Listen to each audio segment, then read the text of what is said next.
Queridos, nós estamos falando sobre igreja ao longo desse mês, sobre a nossa missão, que nós vimos na semana passada, e nós vamos começar hoje a falar sobre os nossos valores. Como a gente fez, nós fizemos 6, né? Então hoje eu vou falar metade e semana que vem outra metade, tá? Então eu quero ler com vocês o texto de Efésios, capítulo 4, eu vou ler do 1 ao 3, depois do 22 ao 24 e o verso 32. Diz a palavra do Senhor: por isso eu, o prisioneiro no Senhor, peço que vocês vivam de maneira digna da vocação a que foram chamados, com toda a humildade e mansidão, com longanimidade, suportando uns aos outros em amor, fazendo tudo para perseverar na unidade do Espírito no vínculo da paz. Quanto à maneira antiga de viver, vocês foram instruídos a deixar de lado a velha natureza, que se corrompe segundo desejos enganosos, e se deixar renovar no espírito do entendimento de vocês, e a se revestir da nova natureza, criada segundo Deus, em justiça e retidão procedentes da verdade. Sejam bondosos e compassivos uns para com os outros, perdoando uns aos outros, como também Deus em Cristo perdoou vocês. Palavras do Senhor. O fato é que ao completar 66 anos de idade, né, eu falei a semana passada sobre tudo aquilo que implica, né, na idade, eu vejo que de tudo, a unidade é um desafio e um desejo constante, não só nosso, mas de toda a tradição bíblica.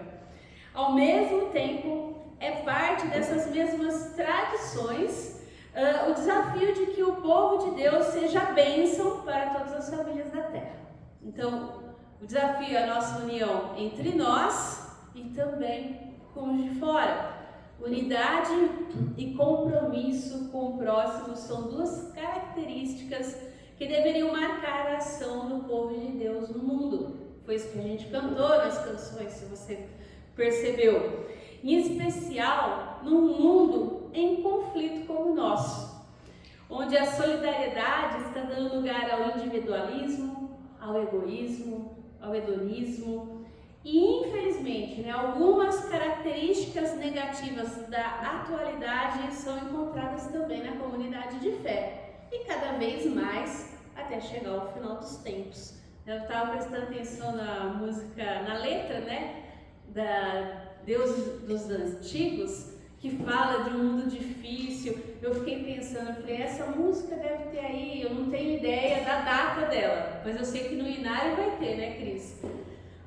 Provavelmente ela foi escrita talvez no século passado. Quer chutar? Século 1876. Então, no século XIX. Nós estamos no século XXI. E se a gente prestar atenção na letra, é o mesmo desafio. Parece que o mundo não mudou, né? E de fato, cada vez mais as pessoas estão pensando nelas mesmas, né? Isso não mudou, né? Isso continua por causa do pecado, né? Da nossa separação de Deus, da nossa escolha de sermos independentes de Deus. E assim a gente vai se afastando de Deus, se afastando de nós mesmos e se afastando do outro. Mas em Cristo Jesus nós somos chamados ao movimento inverso, a nos aproximarmos de Deus, de nós mesmos, do outro. E aí parte então a dificuldade, né, da nossa natureza humana que está ali, né, querendo tudo que o mundo quer e se relacionando com Deus e querendo tudo que Deus quer. E nisso a gente vai entrando em conflito, infelizmente. E expressões de fé, né, que tanto valorizam o eu em detrimento do nós, é o que a gente mais tem. E isso é difícil, é desafiador. O resultado dessa situação em tantas comunidades é uma fé como o mundo tem, uma fé conflituosa, uma fé que busca a si mesmo. E o nosso texto convida a gente a repensar então a unidade do corpo de Cristo, a repensar os alicerces da nossa fé diante então de um mundo marcado por egoísmo, diante de um mundo que entra dentro da igreja e como a nossa comunidade de fé deve lidar com isso. E aí a gente vê que a carta aos Efésios é um marco de singularidade. A gente poderia dizer que ela é assim uma grande junção de toda a teologia paulina, de todas as cartas que ele escreveu, né? Um legado aí de Paulo para nós. E aí eu queria destacar assim essa característica de compilação. Paulo escreve para as primeiras comunidades, para as primeiras igrejas. E a gente vê que essas primeiras igrejas enfrentaram os mesmos problemas que nós enfrentamos hoje. E por isso que a palavra de Deus ela é tão viva, real e faz tanto sentido para a gente ainda hoje. Né? A palavra de Deus é tão atual quanto o jornal que vai ser amanhã. E ela fala, e ela nos desafia, e ela realmente questiona aqueles líderes do primeiro momento e questiona também a nossa vida hoje. Então, Paulo, nessa compilação aí, ele busca promover a unidade. Se você ler a carta toda de Efésios, ela busca isso. Vale a pena estudar, estudaremos, né? Chegaremos nela nas quinta-feiras, ainda estamos em 1 Tessalonicenses. Mas o fato é que a gente precisa ter em mente, então, que na substituição de lideranças, no crescimento do movimento cristão, no surgimento dessas primeiras comunidades e também na consolidação dos diversos ministérios que ali tinham, os conflitos começaram a aparecer. Nada novo debaixo do sol. E aí, a partir disso, então, essa unidade na comunidade entra em risco. E aí vale destacar que essa unidade sempre foi frágil. E isso pode ser percebido tanto nas cartas paulinas, quanto também no livro de Atos. Eu falei, né, a gente idealiza as primeiras comunidades, mas a gente vê que elas têm um monte de problemas, como a gente tem. Por que tem esse monte de carta que Paulo escreveu, que Pedro escreveu, que Tiago escreveu? Para resolver BO.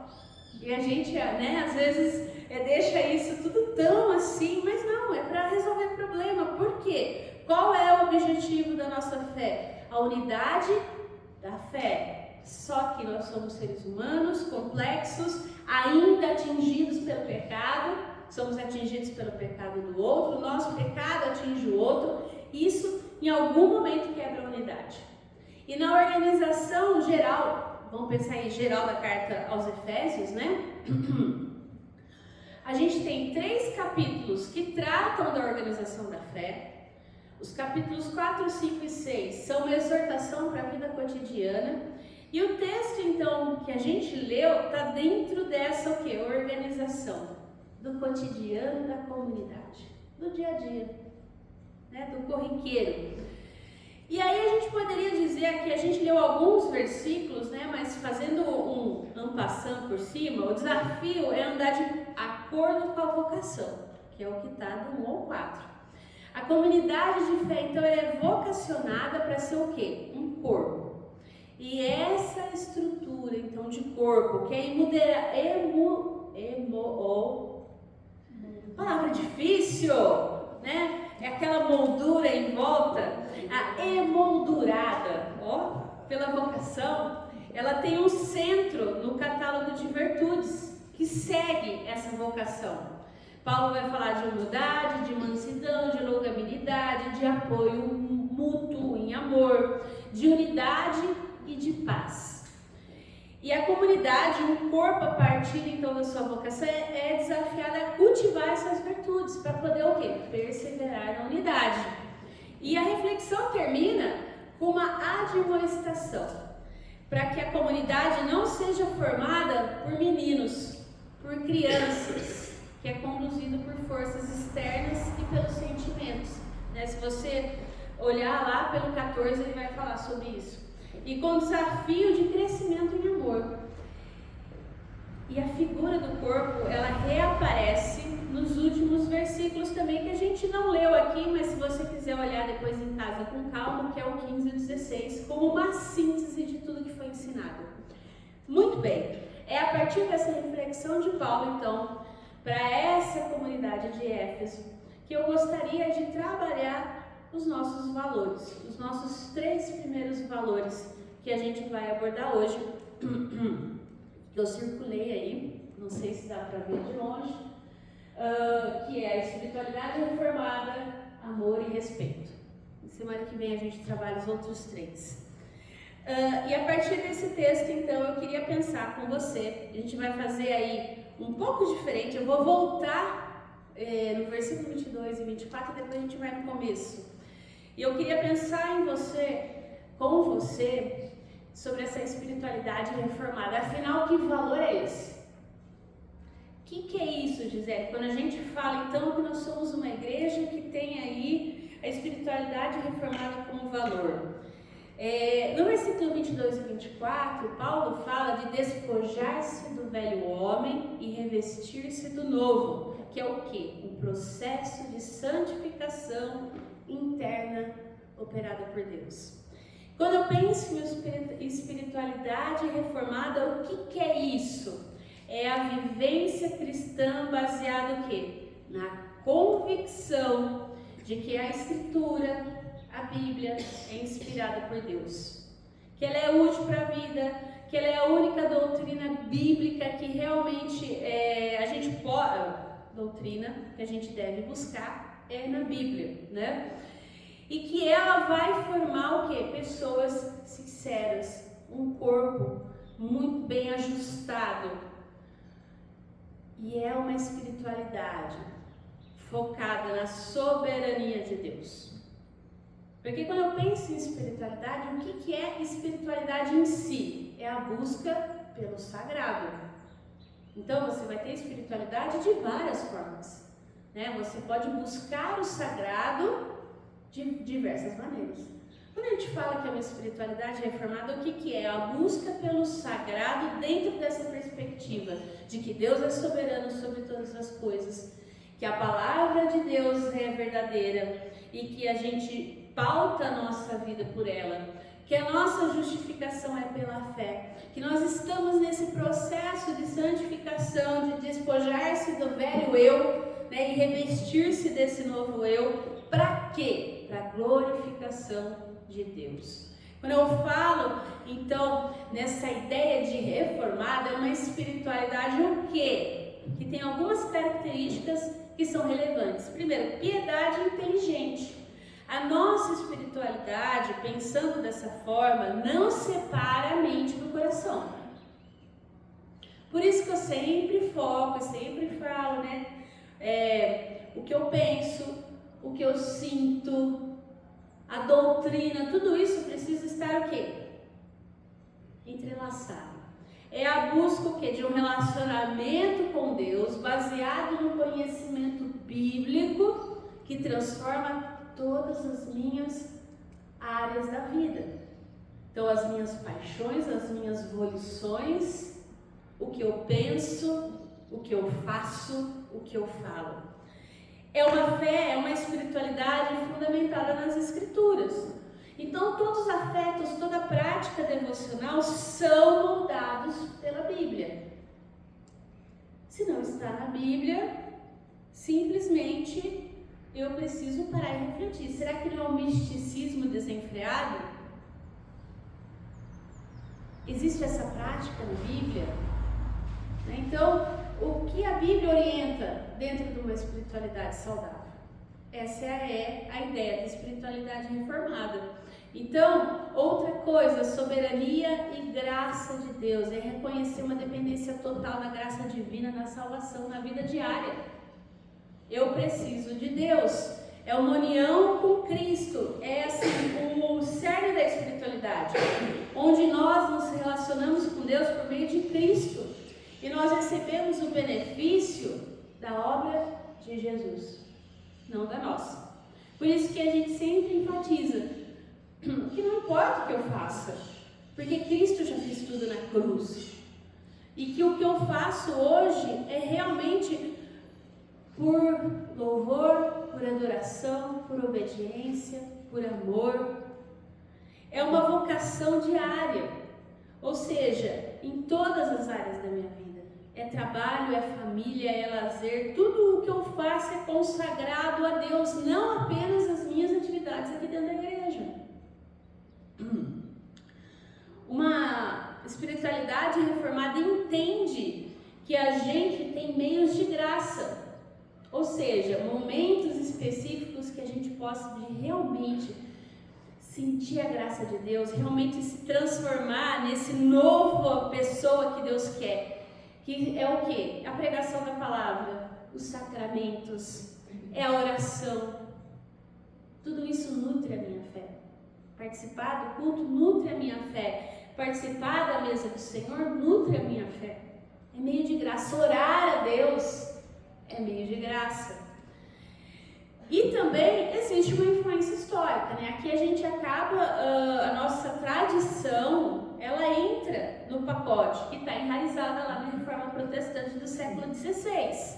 Então a gente tem o histórico, a gente tem toda uma bagagem, né, de estudos, de reflexão baseado na doutrina calvinista, nos puritanos ingleses, no movimento posterior também reformado da igreja holandesa e de várias outras vertentes que vale a pena a gente estudar, que vale a pena a gente buscar. Em resumo, é uma fé que une doutrina e vida, buscando a glória de Deus na totalidade da minha existência.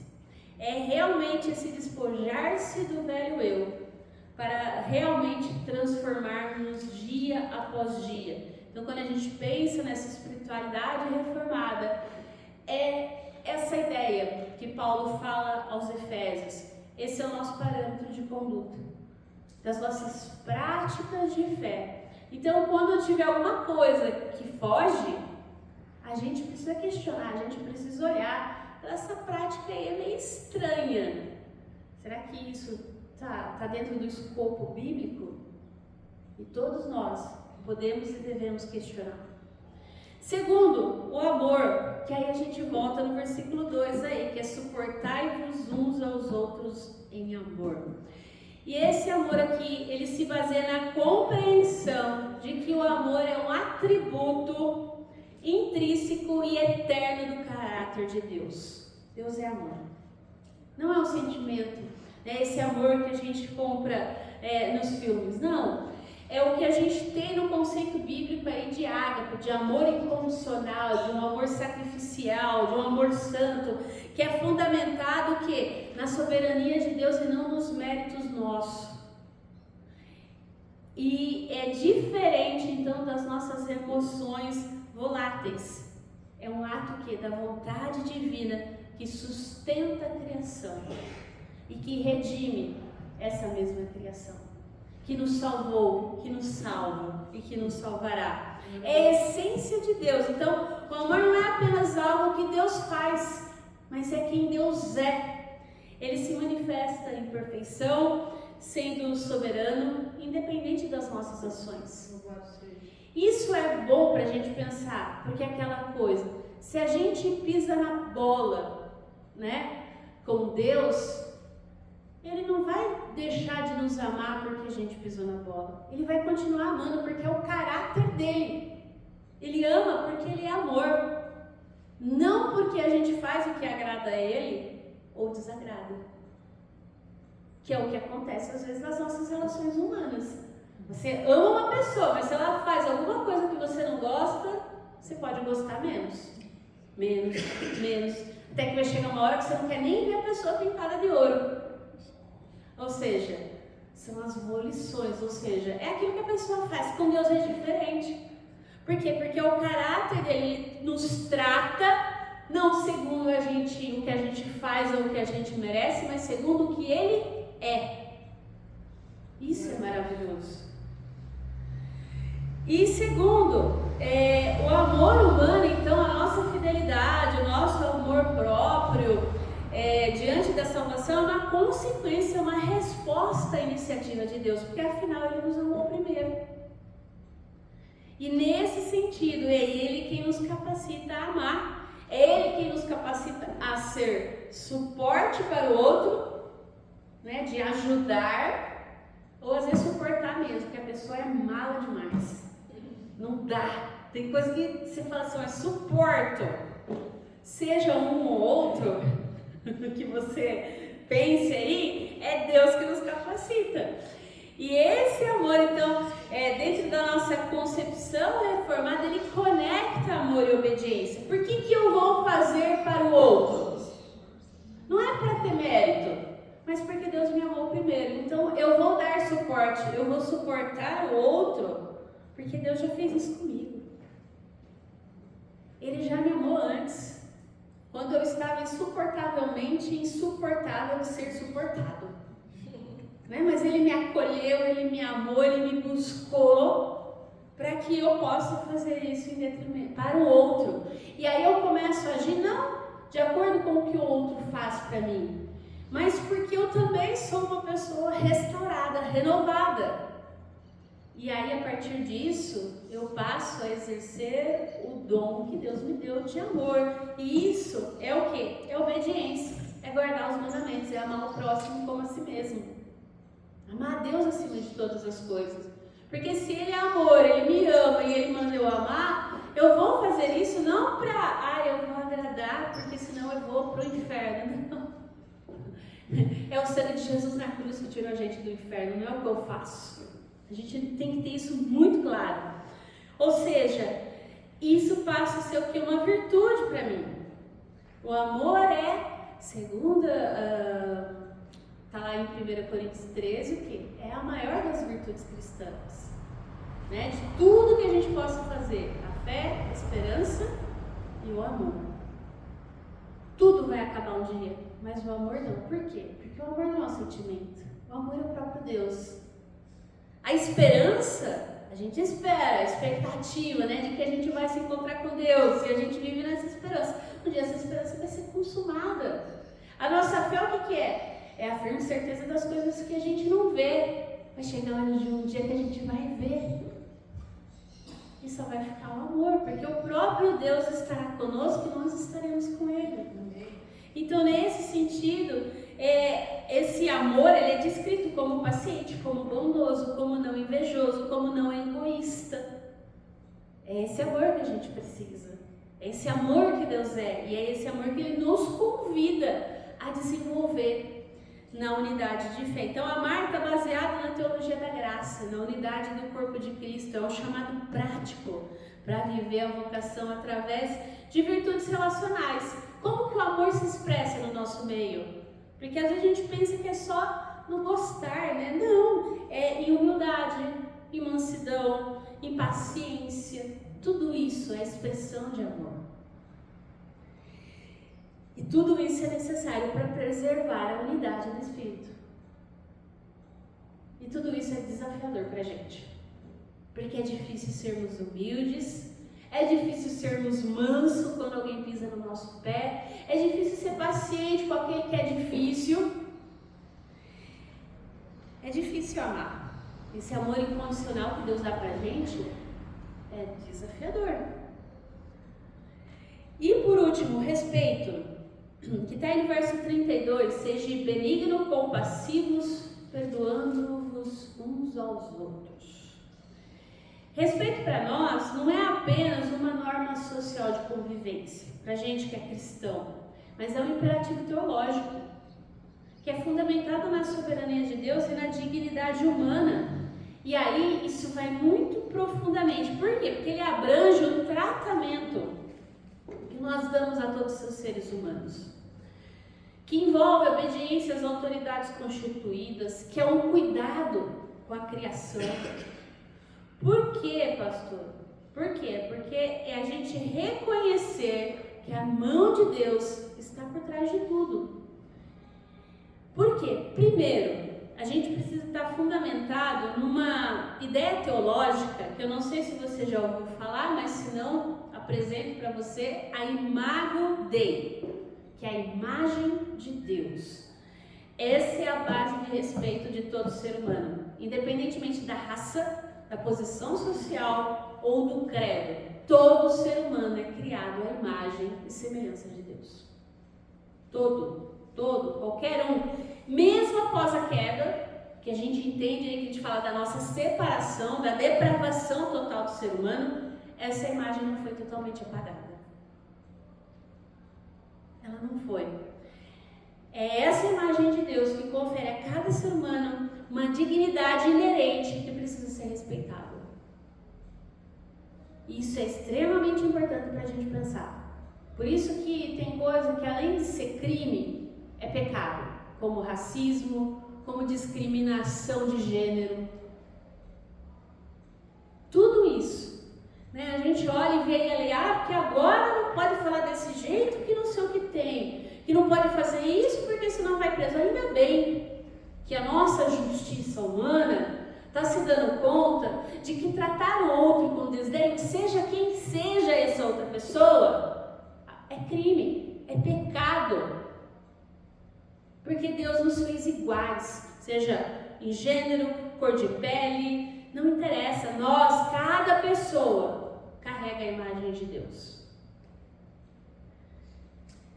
Respeito como adoração a Deus. Como ser humano, nós somos a coroa da criação de Deus. Você já deve ter visto isso no Salmo. Então, respeitar o outro também é uma forma de glorificar a Deus. De honrar o quê? O Criador desse outro. Porque é o mesmo Criador. É o mesmo Deus. A gente pode crer em deuses diferentes. Cada um vai servir dentro da sua religiosidade. Por isso que é tão importante pensar no respeito à religião do outro. Porque, em tese, por mais que aquela pessoa sirva um Deus diferente, o que eu e você crê? Que existe só um Criador, só um Deus. E se existe só um Deus, só um Criador, quem criou essa outra pessoa? Não foi o Deus dele. Porque para nós esse outro Deus é um ídolo. Foi o nosso Deus. Toda a vida é criada por Deus, né? Pai, Filho e Espírito Santo, que molda essa pessoa dentro do ventre materno. Ela pode crer diferente de mim, adorar de uma forma diferente de mim, mas o que nós entendemos? Que ela foi criada pelo mesmo Deus que nós. Então, respeitar as pessoas, sejam elas quem forem, é o quê? É louvar a Deus, é honrar o Criador dessa pessoa. Então, o amor ao próximo ele é inseparável do amor de Deus, pois o amor ao Criador traz dignidade. A gente respeita a criação por causa do Criador.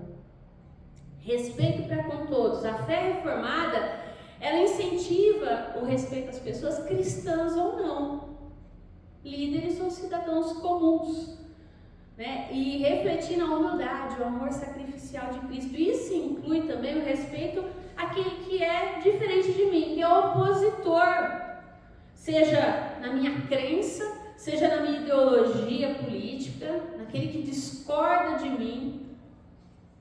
Por isso que é tão importante o respeito. Tratar aquele que pensa diferente com respeito. E não o que a gente vê hoje. Se o outro pensa diferente, se ele não vota no mesmo candidato que eu, ele tem que morrer. Opa, peraí. Estou falando de respeito. Se a pessoa é criada à imagem e semelhança de Deus, mesmo que ela não pense como eu, quem sou eu para dizer que alguém deve morrer? Que ela foi criada pelo mesmo Deus que eu. Por isso que a gente entende que Deus é soberano, que Ele estabelece autoridades, governos, pais, líderes eclesiásticos para o bem da sociedade. Então, o respeito à autoridade civil, portanto, é também um reconhecimento da soberania de Deus. É Ele quem levanta governos, quem derruba governos. A gente ora, a gente pede a Deus que abençoe os nossos líderes, prefeito, governador, presidente, e que às vezes não vai ser o que eu quero, ou o que eu votei, mas foi Deus que colocou lá, de forma soberana. E a gente não vai entender. Essas pessoas vão prestar contas para Deus do que elas fazem, como elas fazem. Né? Então, quando a gente vê, por exemplo, a história de Israel, quando Deus levanta os sírios, assírios, os babilônicos para cuidar e para tratar daquele povo, o que acontece com esses povos? Eles vão lá e oprimem Israel. E Deus faz o quê? Ele fala para Israel: olha, eles estão sendo nesse momento vara de correção para vocês, mas eu vou tratar com eles no momento oportuno. Então a forma como eles tratarem vocês, eu vou tratar com eles. Deixa que eu corrijo, deixa que eu faço.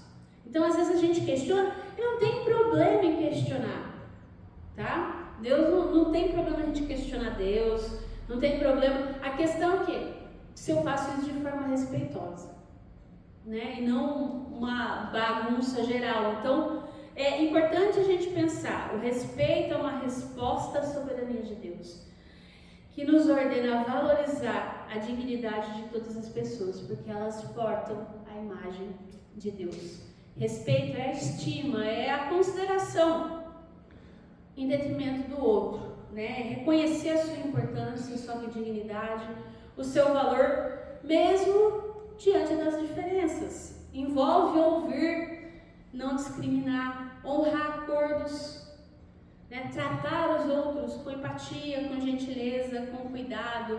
Porque o que a gente tem muito por aí, às vezes é assim: eu não fecho negócio com crente, porque deixa pra lá. Isso é falta de respeito, fora e outras coisas, né? Fora ausência de testemunho e por aí vai, né?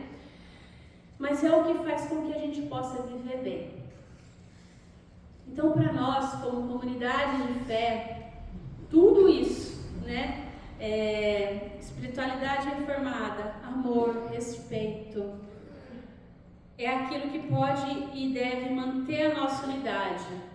O que nós estamos fazendo? Nós somos uma igreja, né, que vive, que celebra, que ensina e que vive a palavra com esses valores. Porque se nós não tivermos esses valores ao fazermos isso, a gente pode deturpar a palavra. A gente pode não estar vivendo a palavra de Deus, mas sim a nossa. Então é essa a ideia dos valores, ou seja, como a gente faz o que a gente faz.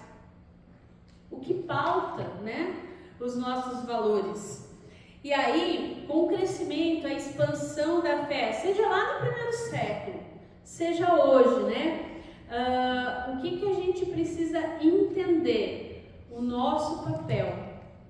Sejam apóstolos, lá no passado, profetas, mestres, evangelistas, sempre vai ter um questionamento. Nós vamos sempre sermos desafiados a refletir sobre a nossa origem, sobre os nossos princípios de fé. É isso que está aí como o fio condutor da carta de Paulo aos Efésios, que é o quê? Que é compilar os ensinamentos para orientar essas primeiras comunidades e também para nós hoje. É o nosso caminho de reflexão, para a gente relembrar os pilares da nossa fé e as fontes que alimentam esses pilares. Então, as Escrituras, a nossa vocação, o próprio Cristo, tudo isso precisa sustentar a nossa fé. E a partir disso, pensarmos, né, que esses valores são a nossa bússola moral. É isso que a gente definiu a partir de várias conversas, de várias avaliações o ano passado todo. Ou seja, é tudo isso que vai precisar pautar os nossos comportamentos, as nossas atitudes e todas as decisões que nós tomamos, né? E agora eu falo como conselho da igreja, como igreja presbiteriana dependente de Araraquara, ou como a gente gosta de chamar carinhosamente, como a IPI da Vila. São todas essas coisas que definem a nossa cultura, a forma como a gente é organizada. É isso que acaba conectando os nossos objetivos comuns. É isso que garante para que a gente possa estar aqui alinhado. É a nossa identidade.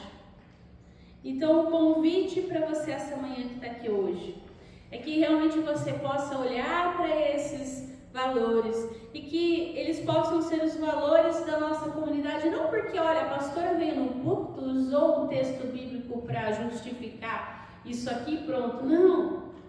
Isso aqui foi depois de muito levantamento, muita oração, muito jejum, O texto bíblico é para a gente mostrar que realmente tudo isso que a gente fez, o quê? Ele tem o quê? Um amparo bíblico. A gente não tirou isso da nossa ideia porque é bonito. Simplesmente porque é bonito. Olha, que palavras legais, vamos colocar? Não, foi estudo, foi oração. Na próxima semana nós vamos ver os outros valores aí, que é a simplicidade, transparência e acolhimento. Porque às vezes são palavras que estão lá e a igreja não entende direito o que está por trás dessas palavras. Então isso que eu falei aqui hoje é um pouquinho do que está por trás dessas palavras que a gente colocou aí, da espiritualidade reformada, do amor e do respeito. Nós somos uma igreja que tem a nossa espiritualidade voltada pela forma reformada de viver. Nós temos uma história, nós temos uma tradição. Não quer dizer que essa tradição acerta sempre, mas quer dizer que a gente está buscando ser um pouco melhor do que a gente foi ontem. A gente ainda está se despojando do velho eu, como instituição e também como pessoas. Estamos nesse processo de santificação. E essa é a nossa forma de viver esse processo, de forma reformada, tendo o amor. Então, que amor é esse? Não é um sentimento, é quem Deus é. Ele nos amou primeiro, para que a gente pudesse amar o outro. E o respeito, que é justamente o que? É glorificar a Deus, tratando o outro como Deus nos trata. E a partir de tudo isso eu queria pensar com você que a unidade que a gente busca desenvolver, a partir disso que demanda de nós um esforço diligente. A gente precisa se esforçar para colocar realmente em prática esses valores. Porque a gente vai ser tentado a viver uma espiritualidade corriqueira, como todo mundo vive. A fazer sincretismo religioso, porque afinal todo mundo faz. A viver o quê? Um sentimentalismo.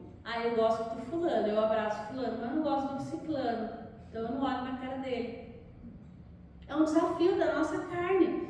E de respeitar quem a gente acha que merece respeito. Então, é desafiador. Eu sempre uso essa palavra porque eu acho que desafio é o que Deus faz pra gente todo dia. É preservar a unidade do Espírito pelo vínculo da paz.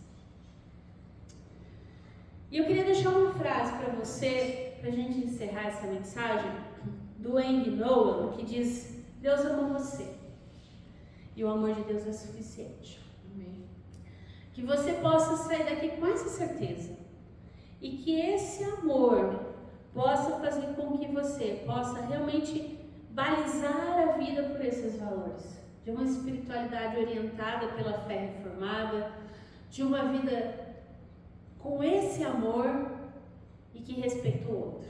Que Deus assim nos ajude, que Deus assim nos fortaleça nesses 66 anos de história. Amém. Nós vamos cantar uma canção que fala sobre isso, fala sobre amor. E durante essa canção, quem vem preparados com dízimos, ofertas, pode estar trazendo à frente. Os irmãos que puderem ficar em pé, vamos louvar ao Senhor.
Senhor, porque a Tua graça se derrama sobre nós, ó Deus.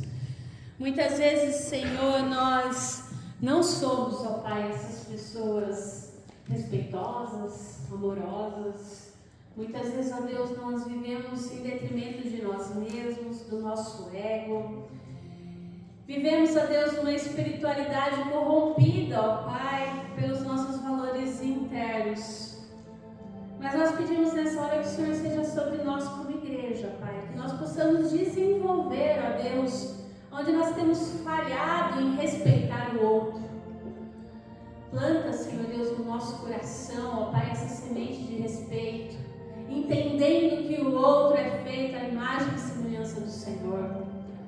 Pai, que nós possamos ser pessoas amorosas, não por causa do que o outro faz por nós, ou se nós vamos poder ganhar alguma coisa em troca, mas porque o Senhor nos amou primeiro, porque o seu amor nos constrange, e que nós possamos, ó Deus, desenvolver uma espiritualidade onde o Senhor é o centro das nossas vidas, Deus soberano, ó Deus, que olhou para nós na nossa finitude, na nossa incapacidade e providenciou salvação.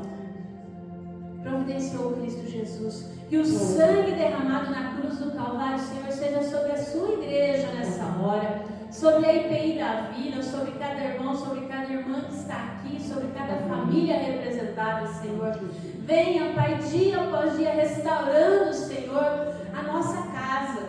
Pedimos para aqueles que têm enfrentado problemas de relacionamento, Senhor, na família, no trabalho, ó Deus, que nós possamos olhar o outro com esse respeito, com esse entendimento, ó Pai, que o outro também é a tua imagem e semelhança, que cabe a nós respeito, que cabe a nós agirmos com graça, que cabe a nós suportarmos e ser suporte para o outro, ó Deus, seja aqui dentro da igreja, seja fora. Capacita-nos, ó Deus, porque por nós mesmos nós não conseguimos. Obrigada porque o teu amor não falha sobre as nossas vidas, porque o nosso falha, Deus. Nós falhamos miseravelmente, dia após dia, Pai, e pedimos perdão. E certos do seu sacrifício perfeito por nós, capacita-nos a sermos obedientes, a vivermos uma fé madura, não como crianças, ó Deus, impelidos, ó Pai, para lá e para cá, de acordo com as paixões, mas segundo homens e mulheres, ó Deus, maduros na tua presença, a semelhança do seu Filho Jesus Cristo, dia após dia, Senhor. Pedimos, Senhor, nessa hora também, pela família do pastor Clóvis, que o Senhor, ó Pai, venha consolar a dona Dionésia, a Eliane, ó Deus, o Isaías, ó Pai. Fortalece, Pai, a família, os amigos, ó Pai, a igreja de Ibaté. Cura, Senhor, porque nós andamos na firme esperança de que o teu servo já está com o Senhor. E vivemos a expectativa da celebração do grande banquete, onde estaremos todos juntos para louvar e bendizer ao Senhor com alegria. Enquanto isso não acontece, que o Senhor venha consolando, sanando os nossos corações enlutados, ó Pai.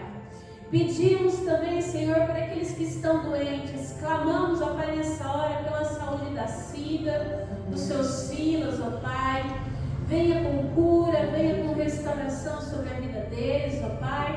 Sobre aqueles irmãos também que estão doentes, que hoje não puderam estar conosco, que evitaram, ó Deus, essa chuvinha para não piorar. Que o Senhor cuide de cada um, que o Senhor venha restaurando, que o Senhor venha fortalecendo.